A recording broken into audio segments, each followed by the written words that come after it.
Romanos capítulo de número 1, verso de número 16. Romanos 1, 16, para nós meditarmos nesta manhã.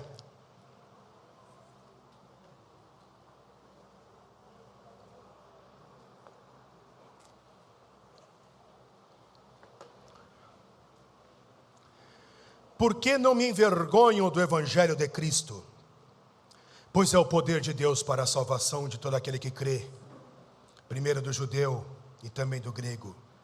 Porque nele se descobre a justiça de Deus de fé em fé, como está escrito: mas o justo viverá pela fé. Porque do céu se manifesta a ira de Deus sobre toda a impiedade e injustiça dos homens que detêm a verdade em injustiça. Agora verso de número 29.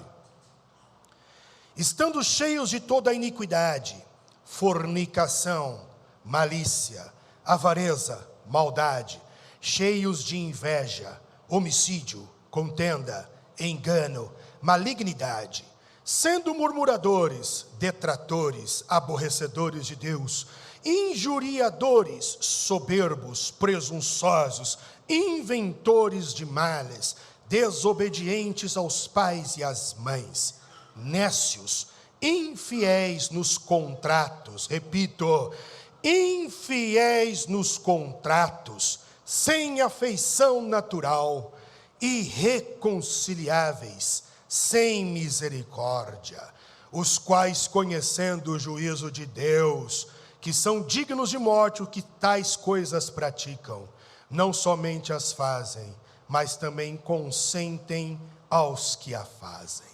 Irmãos, como de praxe em Lagoinha São Miguel Paulista, você que já nos acostuma, sabe que pastor Rodrigo gosta de pegar pautada em série. Então existe um determinado tema, e em cima daquele tema nós vamos esmiuçando, nós vamos tentando refletir, nós vamos cavucando. Então nós abordamos vários subtemas sobre aquele assunto principal, para nós então aqui refletirmos e quem sabe mudarmos e quem sabe crescermos. A última série de temas ou de assunto que nós tratamos foi a prosperidade.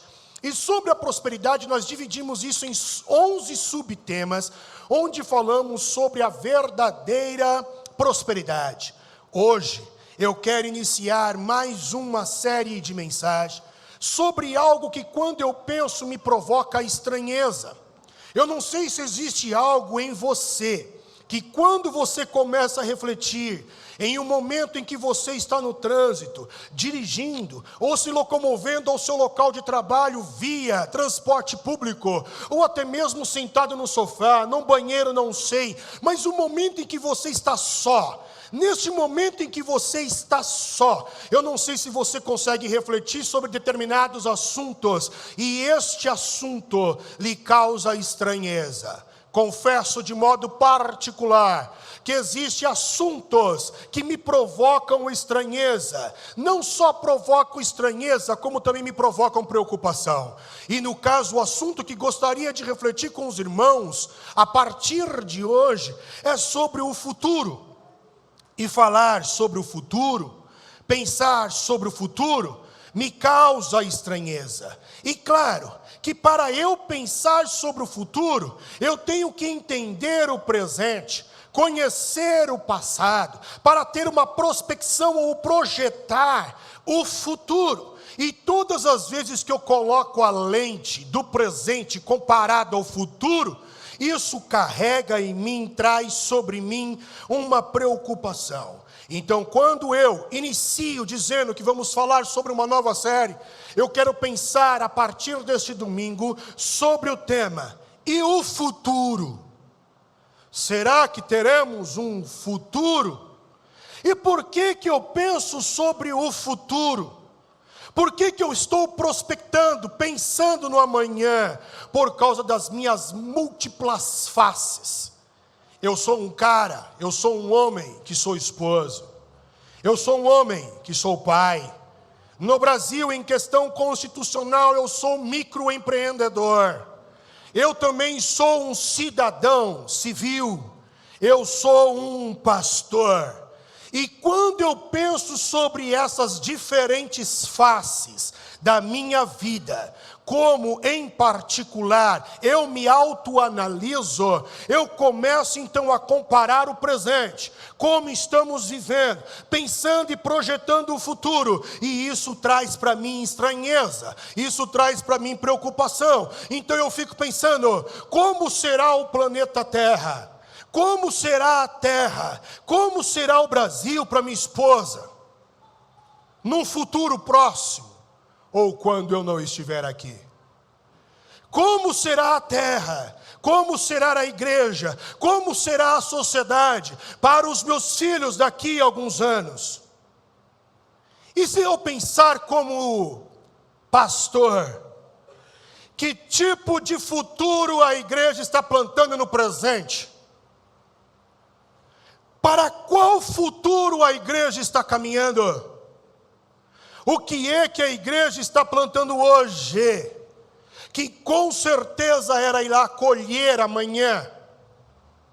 Pensando como empresário, como será a minha empresa? Ela vai subsistir por mais quanto tempo, mediante a tantas falácias e a tantos problemas da nossa Constituição e da nossa política? Então, como será esta minha empresa amanhã?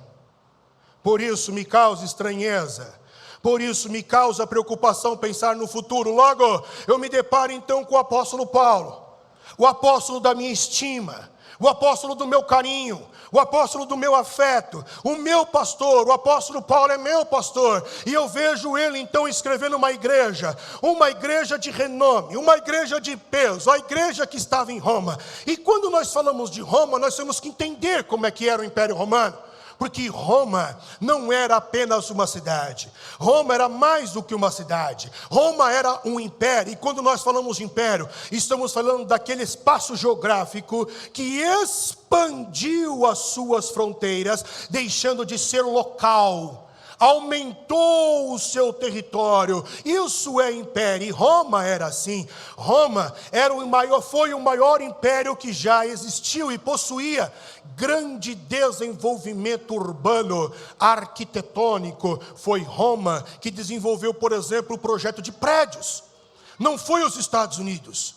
Roma criou-se prédios de até 5 andares. Estados Unidos, ele copia isso devido ao processo de crescimento urbano. Como não dá para crescer na horizontal, vamos crescer na vertical. Roma já tinha essa tecnologia. Roma conseguia e desenvolveu um sistema de canalização de água, de tratamento de esgoto. Roma desenvolveu a sua medicina. Roma desenvolveu o seu militarismo. O Império Romano era marcado por grande corrupção, por sangue, por sexo, por guerra, por opressão, por luto. Essas são as marcas registradas do Império Romano. A riqueza, a glória de Roma prendia as pessoas em seu império. A violência era lazer. Destroçar corpos humanos em Roma era motivo de riso, era motivo de alegria, era motivo de prazer, de contentamento. Quando um braço voava, uma perna voava, uma cabeça rolava, isso era motivo de prazer, era uma violência exacerbada. Os ídolos, gladiadores.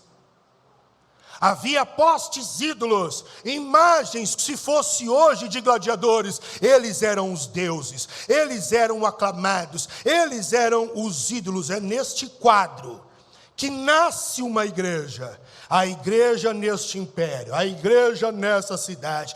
Uma igreja nasce, brilha, ela frutifica em meio a esse caos urbano e social. Entretanto, essa igreja é uma incógnita. Quem fundou Roma? Ninguém sabe. Alguns acreditam que foi discípulos de Paulo, porque não foi Paulo, e também não foram os apóstolos de Paulo, ou até mesmo os outros apóstolos, não foi nenhum deles. Então quem é que fundou Roma? Acredita-se também que quem funda Roma foi um dos cristãos convertidos no dia de Pentecostes. Pois a festa de Pentecoste Era uma festa que atraía muito turista. Então gente de todo mundo ia para Jerusalém ver aquela festa de renome. E talvez ali havia um romano. E naquele momento em que ele está ali, turistando, nós vamos ver que o Espírito Santo desce e entrega poder. Ele vê aquilo, ele fica maravilhado, ele entrega a vida a Jesus, ele está cheio do Espírito Santo, ele volta para Roma, e lá, possivelmente esse camarada que não sabemos quem é, ele funda a igreja de Roma. E Paulo então, vendo que ali, no meio do caos, havia uma igreja, Paulo então escreve orientações a esta igreja. E nesta carta, Paulo fala de 2 grandes muros que nós, seres humanos, levantamos desde o princípio, e que não prejudicam apenas o nosso presente, mas prejudicam também o futuro. E é neste cenário que eu me deparo então com a nossa realidade, porque quando eu comparo Roma antiga, a igreja de Roma, com a nossa sociedade, eu penso um pouco sobre a nossa sociedade, e veja se isso faz sentido para você. Pare e pense um pouco sobre a nossa sociedade. A nossa sociedade possui, por exemplo, pensamento acelerado. E o pensamento acelerado, ele é caracterizado por aquela pessoa que não consegue parar de pensar, não consegue focar e não deixa você falar. Ele te interrompe o tempo inteiro. Quando você começa a responder algo que essa pessoa começou a falar, ele vai te paralisar e vai falar algo por cima e você não consegue terminar o raciocínio e ele já entra em outro assunto. Pensamento acelerado provoca insônia. Pensamento acelerado provoca ansiedade. Uma mente que tem o pensamento acelerado não consegue descansar. O que caracteriza a nossa sociedade num centro urbano como São Paulo, comparado à Roma antiga, é justamente isso: uma cidade que não consegue descansar, uma cidade que não dorme, uma mente que não para. É 1, 2, 3 horas da manhã, há uma pequena luz, a luz do celular ainda está brilhando. Ainda está brilhando. Nós não temos mais nem mesmo a paciência de perceber ou de parar para assistir 1 minuto de Reels. A gente não consegue mais. 1 minuto ali no Reels, a gente já fica impaciente, já passa o dedo para cima para poder ver o outro Reels. A gente não tem mais paciência de ouvir, de sentar, de comungar, de prestar atenção no outro. Quem tem o pensamento acelerado não consegue ser intencional no que faz. Ele está presente no corpo, mas está ausente na mente. Vai sentar para assistir algo em família, não dá 2 minutos ele pega o celular. Ele responde uma chamada, ele responde uma mensagem. Não só responde aquela mensagem, como se ele pega o celular para responder uma mensagem que ele lembrou, aí ele vê que tem outras áreas e responde todas, mas aquele que tinha que fazer, ele não faz, porque a mente está muito acelerada. Nós não sabemos os impactos que a internet trouxe consigo. Os estudiosos não conseguem entender, relatar, descrever os malefícios na mente, na emoção, no psicológico que a internet trouxe com o seu advento. No entanto, podemos perceber que há impactos. Então isso que nós, como sociedade atual, da pós-modernidade, estamos vivendo, como será daqui a 5 anos? Como será a nossa mente, a nossa emocional, o emocional dos nossos filhos, preso agora nesses chamados bets? Como será a mente dos nossos filhos daqui a 10 anos, 30 anos, 50 anos? Para que tipo de futuro nós estamos caminhando como sociedade? Quando eu penso em sociedade atual, eu vejo que não é muito diferente da sociedade romana. Há uma violência. Há uma violência pairada. Nós também adoramos a violência, ainda legalizamos a nível de esporte. E ainda temos canais que são assinados para que se assista àquela violência que pode provocar ali traumatismo craniano, quebrar um osso, danificar alguma parte do corpo, e ainda caracterizamos como esporte, legalizado. Nós, do mesmo jeito que o antigo Império Romano, ainda e colocamos como ídolos determinados lutadores, que machucam o corpo. Nós ainda amamos a violência, o sangue, tanto que talvez, se você é daquele grupo que não suporta ou não aguenta muito dorama, é porque está faltando sangue ali. Cadê a emoção disso? Onde é que está o sangue, onde é que está o tiro? Eu não estou vendo nenhuma tripa voar, o corpo cair, a cabeça rolar. Eu preciso de ação. Nós ainda temos sede de sangue, e olha que não somos vampiros. Há uma violência exacerbada. E por que a violência paira? Porque estamos na época da razão, todo mundo tem razão. E já que eu tenho razão, eu vou defendê-la até o fim. E já que eu tenho razão, então eu vou aumentar os conflitos, porque eu tenho razão, você tem razão. Como todo mundo tem razão, então a gente vai brigar para ver qual é a razão que vai prevalecer. Nasce o conflito, e sempre a minha razão tem que sobressair sobre a tua. Onde é que vamos parar no futuro? Com conflitos intermináveis por causa da era da razão. Quando é que alguém vai ser de fato um cristão ao nível de estancar a razão e virar o outro lado da face para acabar com a maldade no mundo? Que tipo de futuro nós estamos construindo com ações violentas? Não se pode mais buzinar no trânsito, não se pode chamar atenção no trânsito, porque os conflitos agora deixam de ser conflitos de ideias e passam a ser agressões e ameaças. Você não sabe com quem você está mexendo. Você sabe de quem eu sou? Você está mexendo com o mano da quebrada? Ameaça. Agora a onda é de ameaça para colocar o outro para baixo. Não mexe comigo. Ou você vai vestir o paletó de madeira. Ameaça não é mais discussão de ideias, de entendimento. Que sociedade é essa da violência? E dentro da igreja encontramos pastores assim também que dá piti.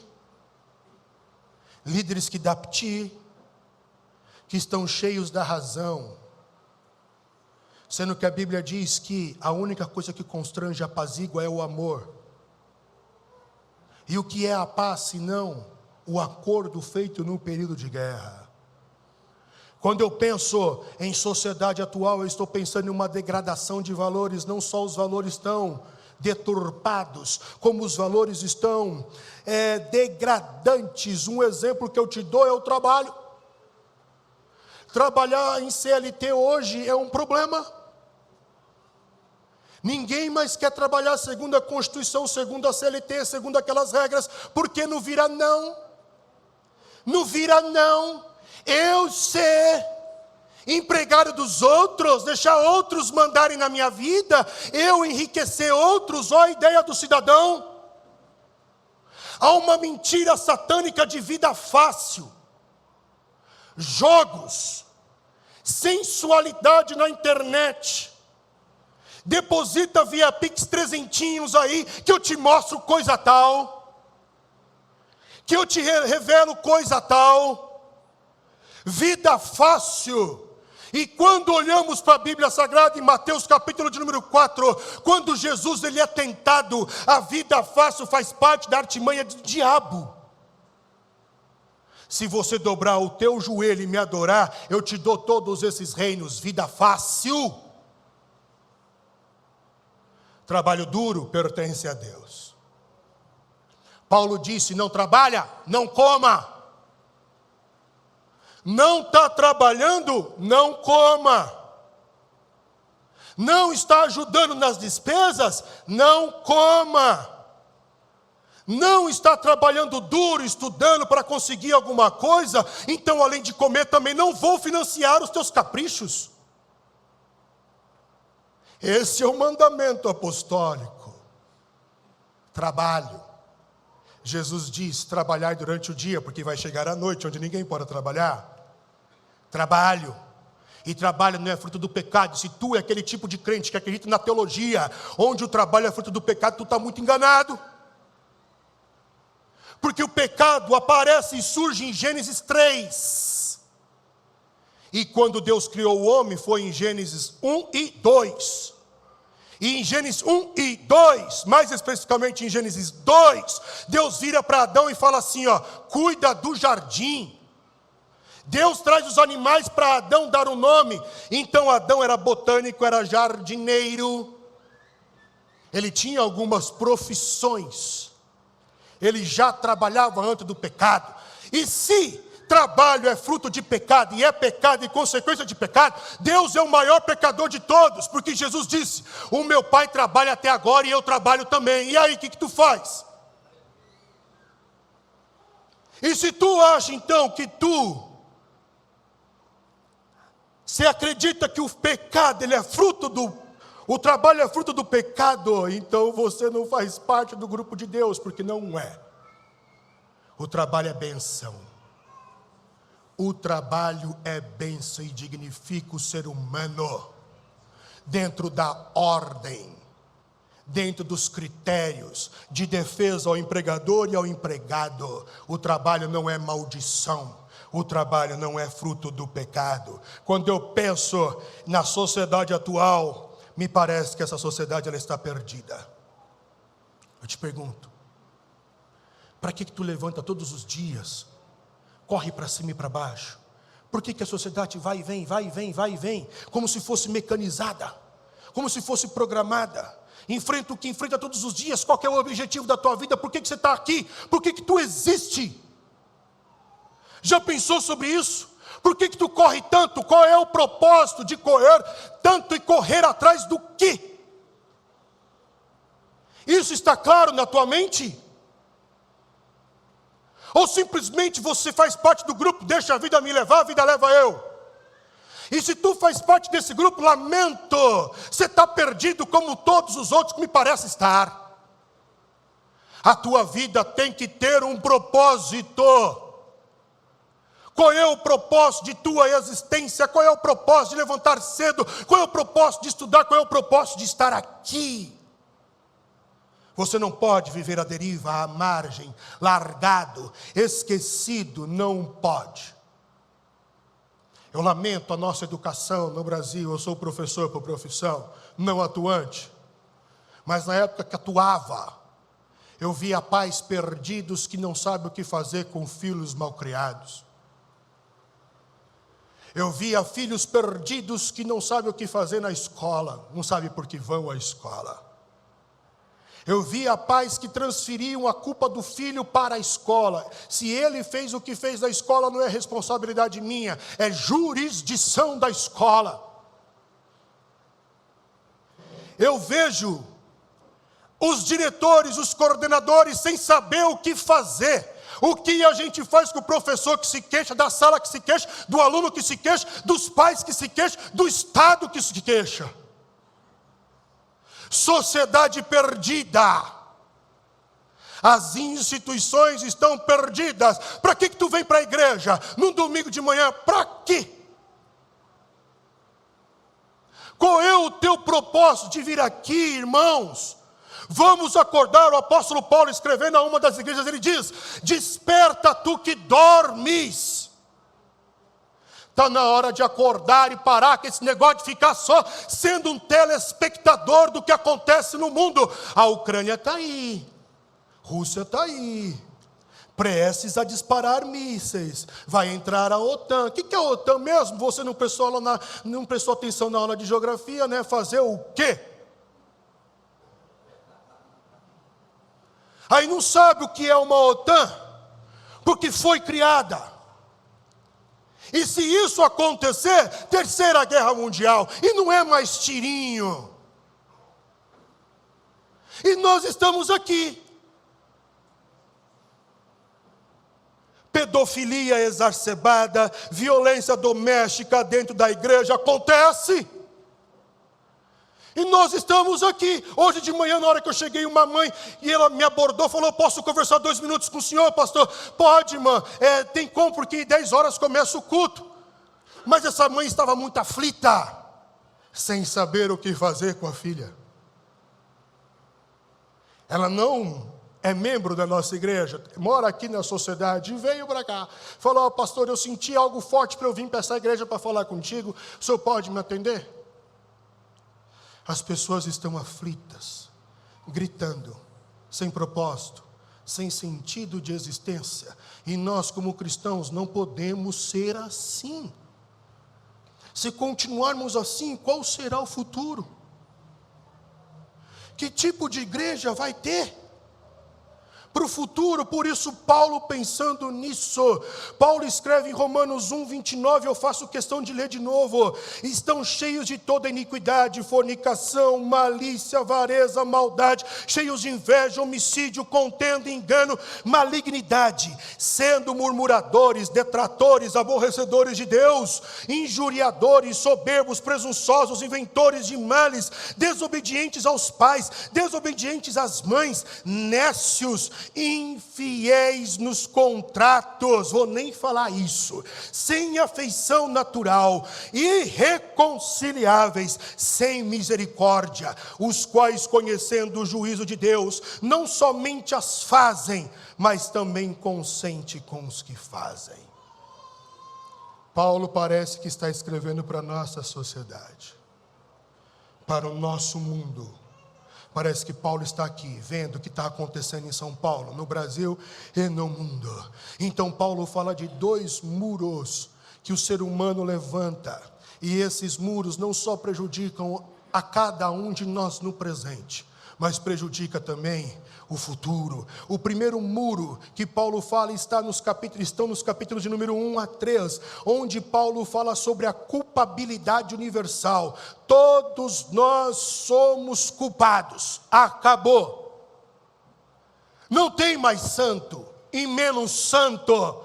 Não tem isso na visão de Deus. Todos são culpados. O ápice da culpabilidade universal está em Romanos capítulo 3, verso de número 23. Porque todos pecaram e destituídos estão da glória de Deus.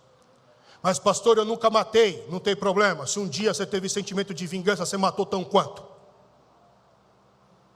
É assim que Deus trata. Pecado é pecado. Não tem pecado maior, não tem pecado menor. Pastor, eu nunca adulterei. Mas se cobiçou, pecou. Quem é o santo?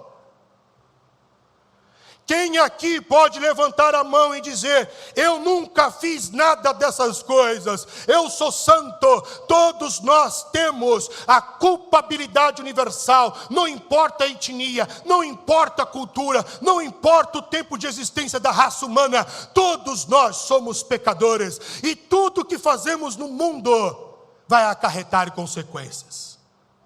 Para a nossa emoção, para o nosso psicológico, para a nossa família, para a sociedade futura, para a nossa igreja, para o nosso serviço, vai acarretar para nós de modo individual, inclusive o nosso próprio relacionamento com Deus, pois se você se relaciona com Deus, você é muito culpado, mas se você se relaciona com um pai, você é muito perdoado.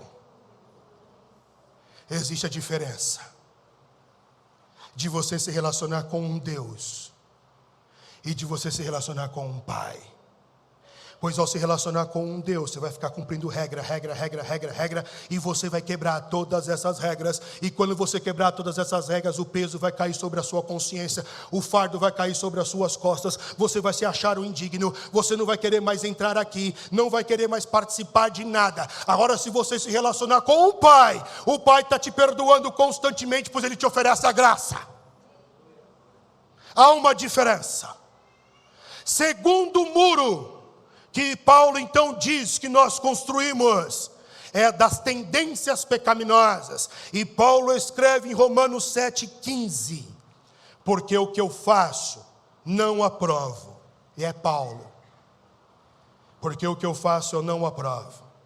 Pois o que quero, isso não faço, mas o que aborreço, isso faço. E se faço o que não quero, consinto com a lei que é boa. De maneira que, agora já não sou eu que faço isto, mas o pecado que habita em mim. Porque eu sei que em mim, isto é, na minha carne, não habita bem algum. E com efeito querer está em mim, mas não consigo realizar o bem. Porque não faço o bem que quero, mas o mal que não quero, é esse que faço. Ora, se eu faço o que não quero, já não sou eu, mas o pecado que habita em mim. Tendência pecaminosa. A grande verdade, a boa notícia é que a raça humana está falida. A boa verdade é que nós somos seres fadados ao fracasso. Nós não temos nada de bom. Nós não sabemos administrar. Nós não sabemos amar. Nós não sabemos ser companheiros.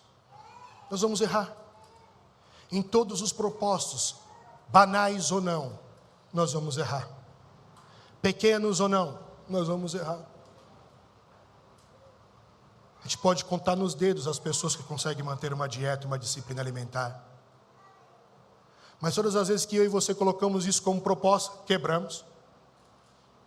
Pode ser a menor coisa, nós vamos quebrar.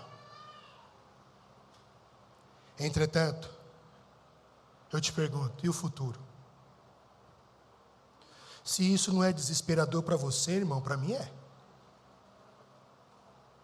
Se isso não te choca, para mim choca. Se isso não causa estranheza, para mim causa. Então, que futuro, que planeta Terra degradante do meio ambiente nós vamos deixar para o nosso filho? Terá futuro para o nosso filho trabalhar? Para os nossos netos trabalhar? Então o apóstolo Paulo, escrevendo as orientações a Roma, ele traça um caminho de volta. Um caminho que não depende de mim, de você. E Paulinho vai traçando, e ele escreve em Romanos 1,16: porque não me envergonho do evangelho de Cristo, pois é o poder de Deus para a salvação de todo aquele que crê, primeiro do judeu e também do grego, porque nele se descobre a justiça de Deus de fé em fé, como está escrito, mas o justo viverá pela fé. Em Romanos 3,22, Paulo complementa: isto é, a justiça de Deus pela fé em Jesus Cristo, para todos e sobre todos os que creem, porque não há diferença. Qual é o caminho de volta para melhorarmos o nosso presente e projetarmos um futuro? Jesus Cristo. Este é o caminho de volta. Os muros que construímos esparramam para as próximas gerações. Foi assim desde Adão. Por isso Cristo veio, para desfazer, segundo Ele mesmo, para desfazer, segundo João, na verdade, as obras do maligno. Jesus é o caminho de volta, para que o nosso presente seja melhor, para criar responsabilidade e com isso ter um futuro às próximas gerações. Então, como Cristo faz isso? Romanos 5,1, Cristo permite com que o nosso presente seja melhor, projetando o futuro através da justificação. Por isso que eu disse, não depende de nós. A única coisa que você tem que fazer para que a tua vida no presente seja melhor e com isso você tenha um futuro, uma descendência melhor, é abrir o teu coração. A justificação vem por parte de Deus, é o que Paulo escreve em Romanos 5,1: tendo sido, pois, justificados pela fé, não é por dogmas, por regras, por instituições ou por sacrifícios, mas nós somos justificados pela fé. Por isso, o problema que tínhamos com Deus não tem mais. Houve um acordo, temos paz com Deus e nosso Senhor Jesus Cristo. É o primeiro passo. Se você quiser que a tua vida, a tua família seja melhor, abrir o teu coração para receber a justificação por meio de Jesus. Já foi justificado, só basta aceitar. Nada mais. Só basta aceitar. Nada mais. Segunda maneira pela qual Cristo melhora o nosso presente e garante o nosso futuro, através da regeneração. Romanos 8:1. Paulo escreve: portanto, agora nenhuma condenação há para os que estão em Cristo Jesus, que não andam segundo a carne, mas segundo o Espírito, porque a lei do Espírito de vida em Cristo Jesus me livrou da lei do pecado e da morte, porquanto o que era impossível à lei, visto como estava enferma pela carne, Deus, enviando o seu Filho em semelhança de carne do pecado, pelo pecado, condenou o pecado na carne, para que a justiça da lei se cumprisse em nós, que não andamos segundo a carne, mas segundo o Espírito. Fulano está na igreja agora? Agora você se esconde atrás de uma Bíblia, atrás de um cultinho de domingo, de quarta-feira. Não foi você que falou, não foi você que fez, não foi você que aprontou. Mas eu não vivo mais isso. Eu sou uma nova criatura. E sendo nova criatura, nenhuma condenação há para mim, porque eu estou em Cristo Jesus. Os velhos hábitos não podem mais mandar em mim. Quem domina ele agora, porque sou um novo homem, sou eu, pela força que há através da justificação, garantia do presente e do futuro. Como Jesus faz isso? Romanos 10:13, dando a oportunidade de viver o novo. Ele dá a oportunidade a todos, e Paulo escreve em Romanos 10:13, porque todo aquele que invocar o nome do Senhor será salvo. E o futuro? Com Jesus nós podemos traçar um futuro. Sem Jesus, eu não posso te garantir nada. Com Jesus temos vida. Sem Jesus estamos na morte. Com Jesus temos o novo. Sem Jesus viveremos dando cabeçada nos velhos homens. Meu conselho é que, como Lagoinha São Miguel Paulista, como comunidade cristã local, nós nos voltemos para Jesus. Eu oro para que a igreja no Brasil se volte para Jesus. A primeira que tem que se converter a Jesus é a igreja, em massa. Em massa. A igreja no Brasil precisa se arrepender. A começar por mim que estou falando, depois vocês que estão ouvindo e depois todo o território nacional. A minha oração é que o mundo se volte para Jesus. Que os corações se voltem para Jesus. A minha oração é que nós choremos para nos arrependermos do nosso pecado. A minha oração é que nós choremos para que sejamos regenerados dos nossos maus caminhos. Deixemos as práticas da maldade e abramos o coração para que Jesus permita com que o nosso presente seja melhor e que o futuro da igreja e dos nossos filhos sejam de paz. Que Deus os abençoe.